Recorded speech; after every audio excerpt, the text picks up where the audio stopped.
The following program is a PBS Wisconsin original production. You're watching Here and Now 2024 election coverage. Out-of-staters come to Wisconsin to campaign for the presidential election, and Tony Evers' attempt to force Republicans' hand on PFAS funding falls flat. I'm Frederica Freiberg. Tonight on Here and Now, Charles Franklin joins us for the latest matchups for President and U.S. Senate. Then, the Menominee Indian tribe is suing big social media companies. We speak to their lawyer. Another impasse over PFAS funding leaves impacted communities waiting, and how some school districts used financial tools to keep local tax rates stable. It's Here and Now for April 19.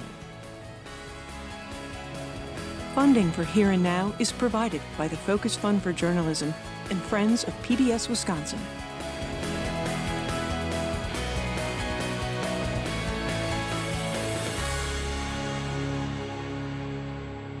Enthusiasm for voting in the presidential election is way down from 4 years ago.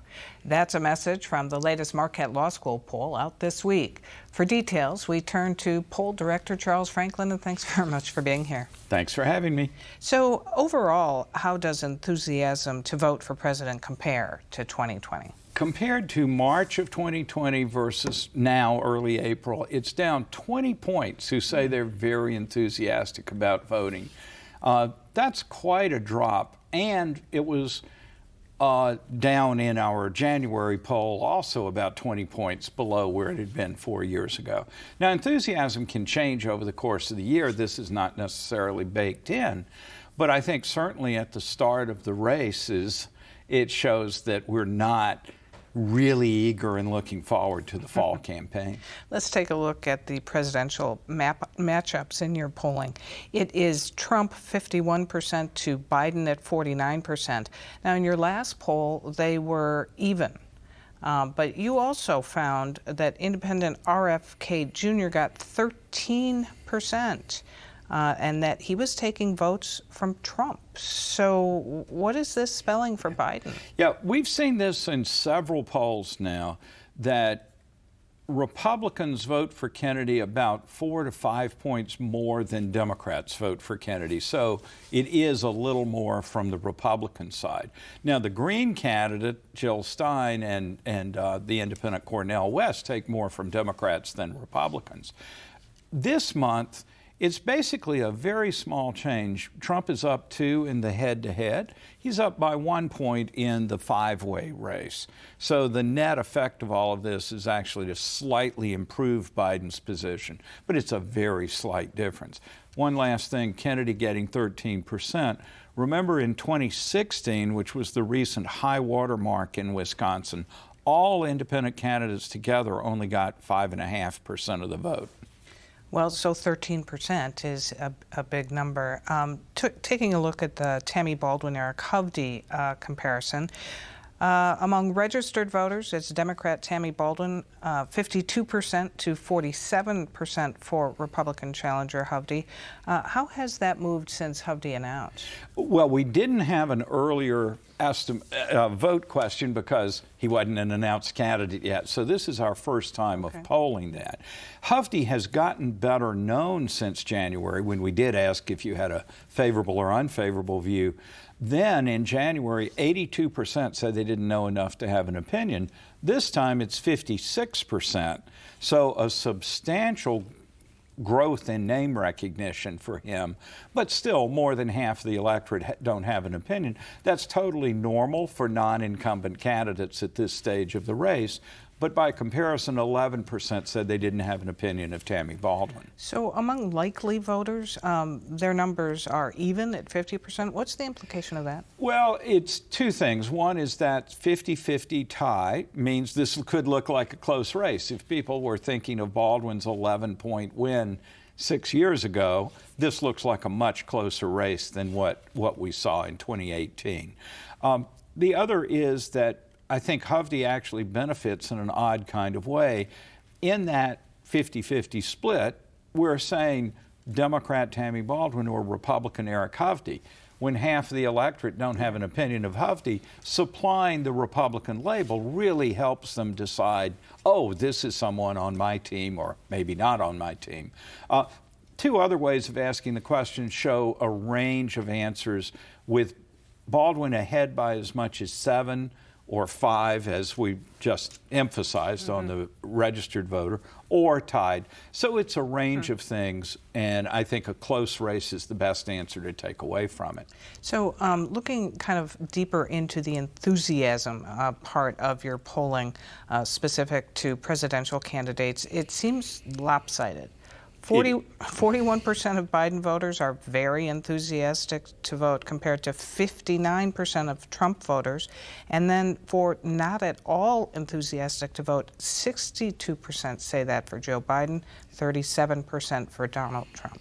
I think this is really the look of the race, that Trump has a very supportive, very enthusiastic group behind him, and Biden voters are just simply maybe Biden voters. They're certainly mostly not Trump voters, but they're not really excited about the race or enthusiastic. They, like the country as a whole, have reservations about Biden's age. There's a division within the party about handling Israel and Hamas. And all of those things are making Biden supporters unenthusiastic, even if they're still pretty committed to voting for him. And can you mobilize those unenthusiastic supporters? Let's take a look at issues that you polled on. The top 3 issues were the economy, immigration, and abortion. It seems of note that the issue of Israel and Gaza was way down the list at 2%. Way down at 2%, and among people 18 to 29, it was 7% that said Israel and Gaza was the most important problem. I think this is just a good example that individual groups and particular issues can mobilize a lot of people who have really strong opinions. That doesn't mean it's the most important issue on the country as a whole or even among young voters, and it's less than 7% among Democrats and people who consider themselves very liberal. The other thing on this issues is that Democrats put abortion as the first issue, but immigration only gets 1% as the most important issue for Democrats. It and the economy are by far the top 2 issues for Republicans. Righto. All right, Charles Franklin, thanks very much. Thank you. A Menominee Nation lawsuit against social media giants like Meta, Snap, YouTube, and TikTok blames the companies for rewiring the brains of teens and young adults, causing suicidal distress. The suit alleges the algorithms coded into the platforms encourages obsessive scrolling and resulting negative self-image, especially among girls. The lawsuit cites the CDC, saying tribal teen suicide rates far exceed the national average, alleging a link to social media use. We are joined now by one of the attorneys for the Menominee Indian tribe, Tim Purdon, and thanks very much for being here. Thanks for having me. So your lawsuit describes how soaring suicide and mental illness have devastated tribal communities. What is the situation among the Menominee in Wisconsin? Well, generally across Indian country, the reservation communities like Menominee, for a long time, decades really, the tribal youth, the teenage populations in those communities, really some of the most at-risk populations in this country. You look at any of the statistics for mental health, suicide rates, those sorts of things.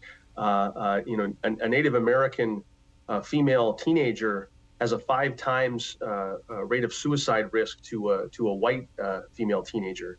Those sorts of statistics are all too common in Indian country. And over the last 10 years, we've seen injected into that vulnerable population the sophisticated business practices and algorithms of these social media companies, which the growing research and data directly links to decreased mental health amongst teenagers, increased suicides, all those sorts of things. How exactly, in your belief, does a young person engaging with social media apps contribute to this?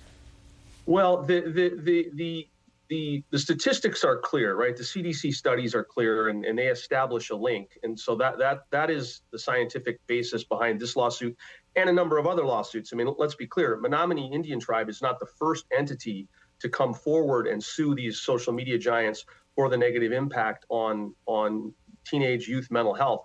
At least 41 state attorneys general filed lawsuits similar to ours last October against these companies, including the attorney general for the state of Wisconsin. So this is a nationwide epidemic, a nationwide crisis, social media platforms impacting young people. And the point of our lawsuit is that in the mix of all that, the most vulnerable population of teenagers in this country are Native teens living in their reservation communities. And so that is why this is what you describe as a first of its kind lawsuit?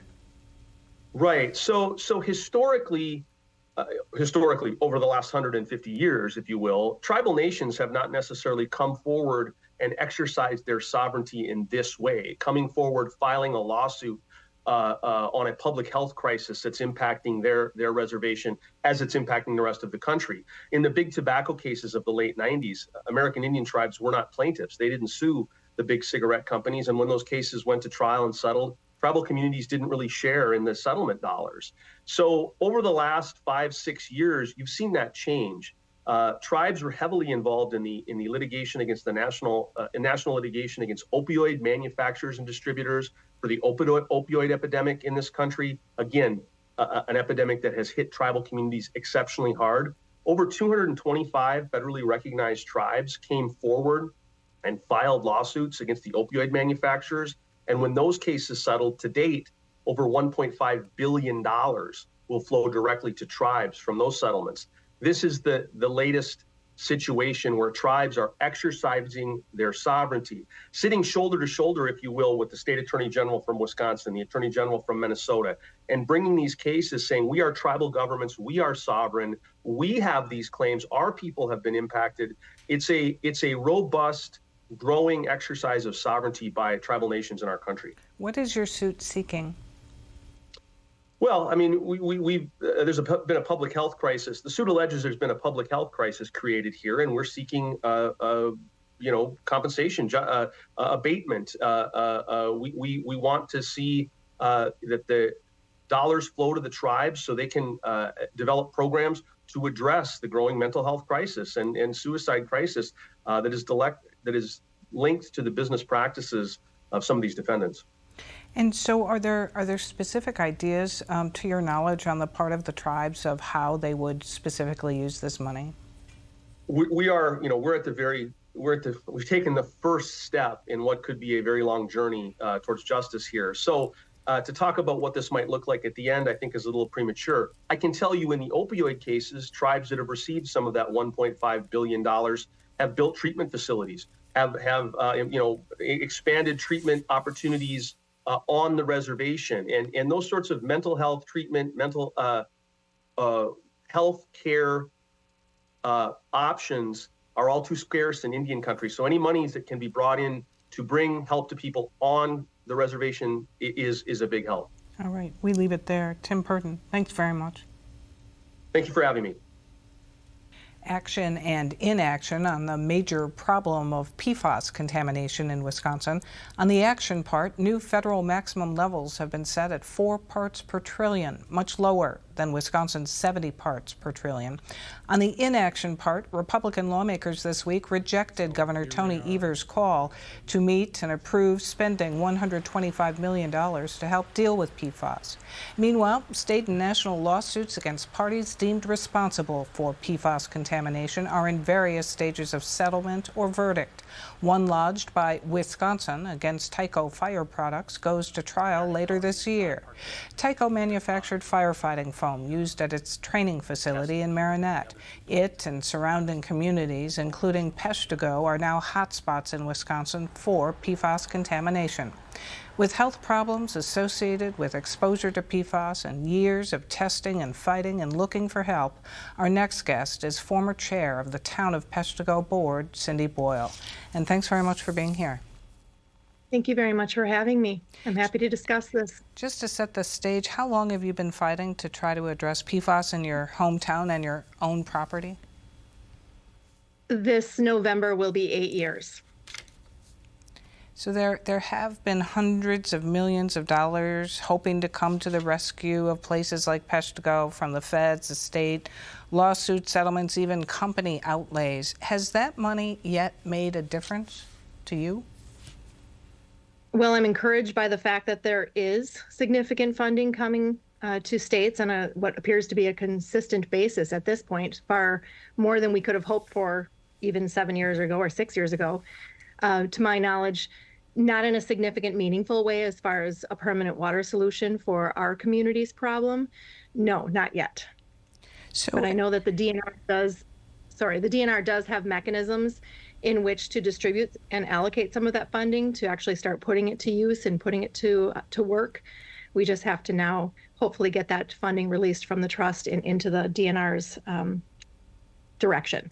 Because as to the infighting between the governor and Republican legislators over $125 million, what do residents like yourself think of that fighting in Madison when you are looking for this urgent help? Well, it's an important question, and it's complicated, as are all things PFAS. But I wonder, I understood very well the SB 312 legislation, and I understood the arguments on both sides of that. I'm concerned. I'm grateful, first of all, that Governor Evers did veto it. And the primary reason for that is because we as a state cannot afford to have in any way, shape, or form the spills law weakened. The spills law is the single mechanism by which residents in the state of Wisconsin have protection with the DNR. And if they lose that protection in any way, shape, or form, our community, for one, would never have benefited from the help that they've provided us. And so we need to keep that foremost in our minds as things go forward. I am very, very hopeful that new legislation will make its way through, or that the Finance Committee will at least release those funds as intended over a year ago. It needs to start being able to be put to work. And so PFAS is complicated, and all of the remediations and all of the responsible parties and all of it. Has this divided your community? More recently, I would say people get a little bit worn out. Maybe they get a little defeated and feel like there isn't going to be a solution. Or maybe people thought that the partial settlement that Tyco distributed throughout our community was the best that they could hope for, and are now choosing to not think about it. I don't know. I know the topic too well to do any of those things. So myself and others who are in community leadership roles and advocacy roles are working very hard in our community to continue moving forward toward permanent safe water and accountability for our responsible party. Meanwhile, you described being excited about a new announcement out of the EPA. What was that? So this morning, the Biden administration finalized a rule for the first time in 40 years. They are deeming PFOA and PFOS as hazardous substances, which is critical because it will qualify them under CERCLA, more commonly understood as Superfund. Now, that seems very contradictory to say that you would ever hope your community would be considered for Superfund, because basically it means you live in kind of a very polluted area.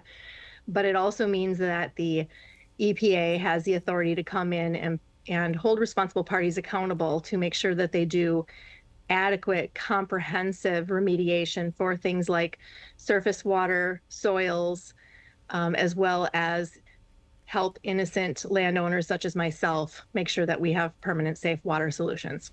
Without today's announcement, there was uncertainty around the next steps for this. With today's announcement, we are very vindicated and encouraged and optimistic that there is still a strong path forward. So we're very, very grateful that this rule has gone into place. And then combine that with the recent EPA setting the max PFAS level at 4 parts per trillion. What was that like? Equally amazing, right? So it doesn't impact our community directly because our community is on private drinking wells. But a week ago Wednesday, the rule that you just referenced, that is for water systems that are on utilities. So all the people who are on water through a public utility now have the assurance of the protections. And especially for Wisconsin, we had, as you mentioned earlier, a limit of 70 parts per trillion, and the EPA adjusted that now to 4 parts per trillion, which is a more protective number. And we are very grateful for that. That too has not happened in 30 years. So these are really significant steps. And I'm going to give it to you straight. That tells me two things. Industry lobbyists are very good at their job. And number two, it tells you how bad PFAS is that those two rules still were made. All right. Cindy Boyle, we leave it there. Thank you very much. Thank you very much. Just before the April election, we reported on the rise of school districts around the state going to referendum for operating expenses. In February and April, voters approved 41 operating referenda, the biggest being the $252 million a year one for the Milwaukee Public Schools. But a number of districts saw their requests denied by voters. The two school districts we profiled, Fort Atkinson and Richland, both saw theirs pass. Here and Now senior political reporter Zach Schultz tells us they both used the same method to make their referenda look more appealing to voters, promising them the tax increase wouldn't cost them anything. In the run-up to Election Day, the Fort Atkinson School District held a public information session on the referendum. The upcoming operational referendum provides the district to use funds differently. The district was telling voters the operational referendum would let them levy an additional $6.5 million a year for 3 years to avoid more cuts. But it was promising voters it would not result in a tax increase. I just want to make sure that I have the figures straight because I'm still having trouble relating them. There was a lot of confusion. I'm afraid I don't understand that connection. Here's the amount Fort Atkinson receives from property taxes. Fort Atkinson could promise a $6.5 million increase for the next 3 years wouldn't raise taxes because they'd already increased their levy by $7 million the year before to prepay an old construction loan. It's called defeasance, and it's one of the only ways a district can increase their spending limits without permission from voters or the state. If the operating referendum passed, they would go back to paying their normal debt payment in future years. Defeasance is essentially prepaying debt to avoid interest. District Administrator Rob Abbott says after their operating referendum failed the prior 2 years, the school board decided to raise their levy to prepay debt. So the idea of defeasance or prepaying debt, is difficult for people to understand, but it definitely is a strategy that is a long-term benefit to the taxpayer. In our case, it equates to around $3.4 million in savings of interest over the term of those 20-year bonds. But the school board members clearly didn't want to say they'd already raised taxes on their own. They described it as needing voter approval to reallocate funds. Now we're saying we need the money to be able to maintain the current programming we have. We can't use that funding over there that we use to prepay the debt. It really wasn't sinking in. Of that prepaid $7 million one-time payment, you're seeking permission to shift $6.5 million 3 times. We're levying the same dollar amount over each year, approximately, but we're just shifting or reallocating based on voter permission. It doesn't matter whether we vote yes or no because you're still going to just move it around, and that's really not true. No, they can't. They can't move it around. They need our permission. Even in our best efforts to be as simple or to be as concrete as possible when talking about school finance, it's still very, very difficult for people to understand how all of that works. In the Richland School District, an increase in state aid a couple years ago would have meant a drop in the tax rate. We wanted to stabilize that mill rate and then use that to prepay some of our existing debt. District Administrator Steve Board says the school board decided to use defeasance to keep the rate the same. As a result, we've taken an $8.7 million debt and we've got it down to just over $4 million in just a couple of years. That allowed them to sell their referendum as tax neutral as well. And so then we've been able to use that gap to do this operational referendum essentially at a zero tax impact. Both district administrators say the use of defeasance to set up their operating referendum was key to passage. This isn't a referendum that we can live without. So we're forced to create an effort that will hopefully be as successful as possible in passing a referendum. Richland's operating referendum passed by 139 votes. Fort Atkinson's passed by just 79 votes. Some of their neighboring districts didn't have the same results. Voters in the Mauston School District rejected their operating referendum by 480 votes. Voters in the Jefferson School District rejected theirs by 685. Both Mauston and Jefferson were asking for less money than their neighbors, but each of those came with a tax increase. So, should we expect to see more districts using defeasance of capital debt in order to make an operating referendum look tax neutral? So a district can only do that if they have referendum debt out there for capital improvements that they're taking out bonds on, and then they can use that defeasance strategy as a way to help stabilize the mill rate. But I think for other districts, if they are not passing an operational referendum, the only other way they can keep that tax rate stable or where it had been is to prepay debt if they have debt. But of course, when districts run out of debt, that opportunity evaporates as well. Reporting from Fort Atkinson, I'm Zach Schultz for Here and Now. For more on this and other issues facing Wisconsin, visit our website at pbswisconsin.org and then click on the News tab. That's our program for tonight. I'm Frederica Freiberg. Have a good weekend.